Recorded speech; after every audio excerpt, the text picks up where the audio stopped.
Hey everyone, welcome to the first episode of Swami Says, Small Business Tips. My name is Shrazandani, aka Swami. I'm 22 years old. I own a food delivery service and an online advertising company.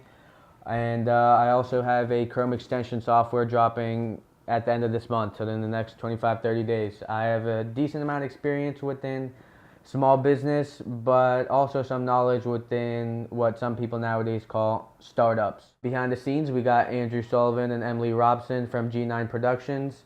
They're making the magic happen from the video end. This is how it's going to work. Every week, 3 small business tips. Know them, practice them, use them.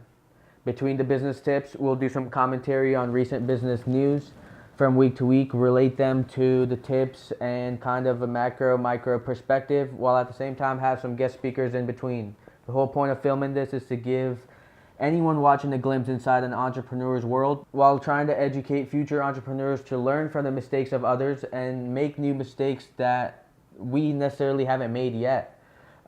Pay attention to the ticker at the bottom of the screen, and occasionally you'll see stock and commodity prices, index averages appear on the screen. For the first small business tip ever, we're gonna go with something pretty cliche.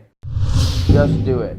Basically, when I first started Zooted, I came up with the idea with another friend of mine, and the next day I told it to a good friend of mine, Qasim, and he kind of urged that we need to do this and there's a demand for this, and because of that, I kind of carried the torch in terms of the process going forward. But he was definitely, you need someone, or you need the intrinsic voice inside your head to say just do it. If I had a 10 cents for every time someone told me that, oh, I had this Zooted idea, I wouldn't be doing any of these businesses. Like, I would have enough money to do whatever the hell I wanted.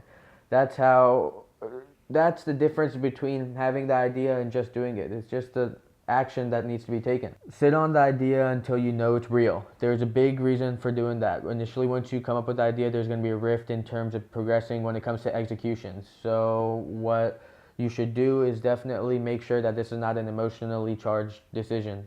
And in order to do that, give it some time, let it settle in. Within that settling in, definitely keep the fire lit throughout the process of the rift. Look for pieces of news or keep up with industry news in terms of the whatever sector business you're trying to go into. And definitely in terms of your team, it's important to keep the process going. So any evidence that you can provide in terms of keeping the process going and cultivating the motivation is definitely necessary within that rift phase after coming up with the idea initially. For the second small business tip, be scrappy initially. Rarely are you going to start a business with a $100,000 budget, especially if you're considering doing it while going to school at the same time or attending college. A couple examples in terms of being scrappy initially. When I first started Zooted, and actually up till now, we use a Zooted Google Voice number. It's an internet subscription number and it's for free from Google, so I don't have to pay for a landline. I don't have to pay a monthly charge. A couple other examples of being scrappy initially. When I first started Zooted, we needed a lot of legal help. So what I did is went to the free small business legal clinic at UC Law, but that's 2 times a year is when I can get help from them. So I also went to NKU Law and got help from them for 2 other times a year. That's 4 legal documents that I can get for free. Another example is in the beginning when we first started in terms of getting prints made. I contacted a pool of engineering students who have 300 to 500 disposable prints from UC every semester.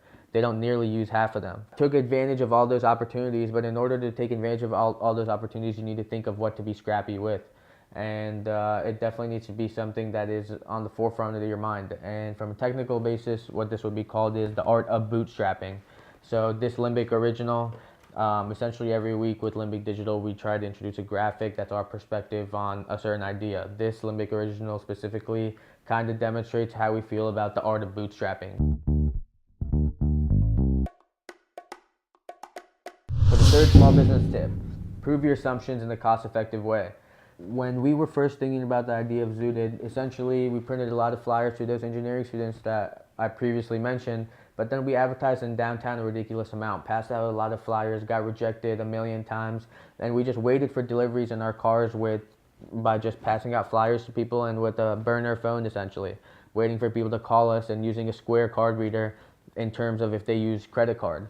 I remember getting our first delivery. It was a Chipotle delivery. Some guy in downtown ordered, But the adrenaline rush in terms of getting our first one, that's what I mean in terms of keeping the fire lit. Those types of mini events within the sequence of creating a business is what motivates you to keep on going forward, because those mini events start to become bigger and bigger and bigger, and those adrenaline rushes start to become more and more and more, and that's what essentially pushes the process forward. But in terms of what I mean by proving your assumptions in a cost-effective manner, is we did this downtown marketing and kind of testing out whether this is going to work or not by using $250 to $300. Barely any money was spent in terms of testing out whether this was going to work or not. Initially, it didn't work within the downtown market to the scale that we thought it would. And mostly that was due to the fact that we didn't have the advertising budget to encompass such large of an area. But then we made the quick pivot to the university market, and most individuals at that point would have given up in terms of whether this project is going to work or not based on whether the downtown market was receptive. But the ability to pivot quickly and do all of this in a cost-effective manner without putting too much money initially within downtown and being burned out to where you can't even make the pivot, prove your assumptions in a cost-effective manner before you divulge into the process and start creating the infrastructure. An example of that is India is actually making the satellite to send to Mars while only utilizing 11% of NASA's budget for their own Mars mission. What this exemplifies is that efficiency matters. So you're gonna make a lot of mistakes, and you want to limit the amount of mistakes that you can make. A lot of them are going to be cost related too. Do things the smart way instead of just jumping on assumptions that you think you know. On next week's episode, we'll talk about the art of pivoting, the benefit of making your mistakes early, and the importance of self-development. Hope you guys enjoyed our first episode. Look forward to many more. Swami says, small business tips, 3 business tips a week will keep your profit margins looking deep. Over and out.